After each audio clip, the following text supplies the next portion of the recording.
reserve judgment, I think, for now. I wanted to show you a page from my notebook that I use when I'm writing and planning. I know at school you need to plan your stories beginning, middle and end. You might need to profile your characters and you get marks for doing that. So don't stop, whatever you do. It's also brilliant to know where you're actually going with a story. So that's the reason for planning on paper. But I don't actually make many paper plans at all when I'm writing. For me, most of the planning is done as a daydream that's kind of running through my mind, and it's so vivid and so real. It's almost like having a movie that runs through your head and you're in charge of the actors and actresses in it and pulling all the strings. So I'll be seeing this kind of daydream, this movie in my head and writing straight onto my laptop. That's how I like to plan. But I do make some paper plans and write some things on paper. It's usually no more than this. So this was my plan for Coco Caramel. The name of my character, a drawing of what I think she might look like, some phrases, some doodles. That's really all that ever make it onto paper. So although I want you to stick with your paper planning, if you're a visual person like me, you might also want to get the mood board thing going. That would help your characters come to life. You might want to draw your character and definitely tap into the whole daydreaming secret, because that will really help your characters become vivid. These days when I get emails and letters from kids around the world saying things like, I felt like I was in the story, you kind of know that they can see the daydream as clearly as you could. So that's a really good compliment for a writer. For the primary kids here, I just wanted to show you a smaller series about a character called Daisy Star, and these were written specially for my primary readers. They're about a girl in the top year of primary school who's looking for her star quality and everything always goes wrong. So although these are great for primary readers, my secondary readers also really love the Daisy Star series. So if you like a lighter, shorter, funnier read and maybe like some images in with your stories, then these are for you. A couple of other books.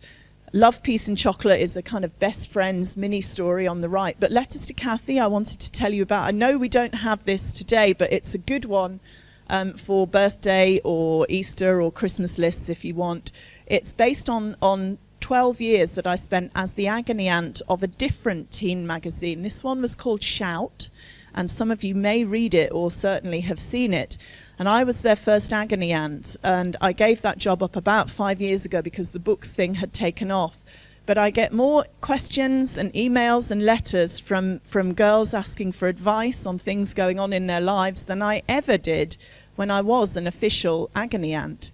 And I think that's because kids recognize themselves in situations, in stories, perhaps identify with characters, all of those things. So as well as replying, I kind of decided I'd write a book called Letters to Kathy based on those questions to try and help my readers get through those tricky growing up years. All sorts of information in there that I think you might find helpful. It's not a puberty book or a body book because there's loads of that sort of thing.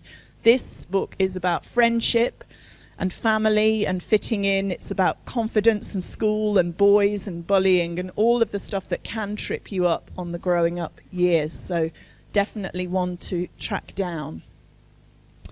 A quick look at the website homepage. If you go to kathycassidy.com, that's what you'll see, and there are loads of links and things to explore. The best way to describe it, or the best way to find out what's there, is to click on as many things as you can and check it out yourself. You can click on the brand new Dreamcatcher link and look at the blog magazine. You can read a sample chapter of a book. You can ask a question. All sorts of stuff. There is a special page called Writer's Workshop for anybody here who's a keen writer. You can look at my top tips for young authors and also maybe try a writing competition. There's always a writing competition running on the website, and you've got about a month to enter the one that's running at the moment. So some cool prizes for young writers there. But the website does change all the time depending on what my readers want it to be. And of course the Dreamcatcher magazine, that's an example of that. That's one of the newest changes.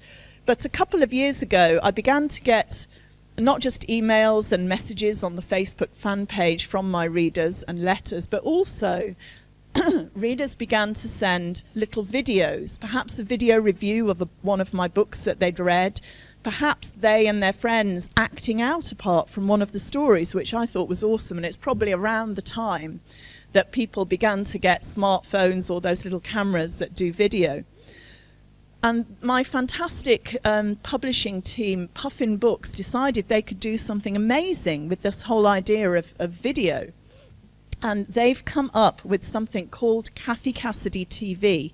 It's not a TV program, it's actually a YouTube channel, but you don't need to have YouTube to actually be able to see it. You just need to go to the website and click on the CCTV link, and you will see the characters from the Chocolate Box Girls come to life, telling you all sorts of background information into the stories, into the books, and loads more beside. There's little video blogs on how to get the style of a particular character, how to do your hair like one of the characters, all of that. It's lots of fun. And Puffin did this by actually finding 3 teenage characters, teenage actresses rather, to play 4 of the girls from the Chocolate Box Girls series. And it sounds odd that 3 actresses played 4 characters, but if you remember, 2 of those characters are identical twins, and you can see there our lovely 13-year-old actress Sophie, who is styled there to look like Sky, one of the characters, and if we style her a different way, then she can play the part of Summer. So that was how it worked. And up until this time last year, we didn't have anybody to play the youngest sister, Coco, and we had a great big competition all around the country to find a reader to play the part of Coco. And hundreds and hundreds of amazing entries where girls had styled themselves as Coco, learned an 8-page script, and got themselves filmed for their audition. And then we had 10 finalists come to Puffin in London. And an amazing 12-year-old girl called Bobby actually got the part of Coco. And we've just launched a new series, I think it's the 4th series of video blogs for CCTV starring Coco. And animal lovers especially will love her latest series of films. And there is news of an amazing competition as well, just launched, which will also really appeal, I think, to animal lovers amongst you. Now, we can't actually show you a piece from the video blogs, but we do have a little trailer that hopefully we can get to work that gives you a bit of a taste of what the CCTV thing is about. So see if we can get that to work just now.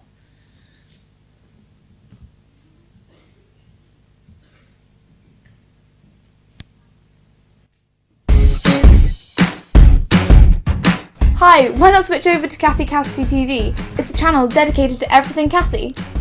Right now, you can watch us, the Chocolate Box Girls, and our amazing video diaries. We'll be telling our deepest secrets, dishing dirt on each other, and all the crazy happenings at Tanglewood. Plus, there'll be cool behind-the-scenes videos and interviews with Cathy. What's not to love? Tune in to Cathy Cassidy TV every Tuesday for a brand new post. Okay, so that kind of gives you a clue about what it might be like if those characters from the story were to come to life.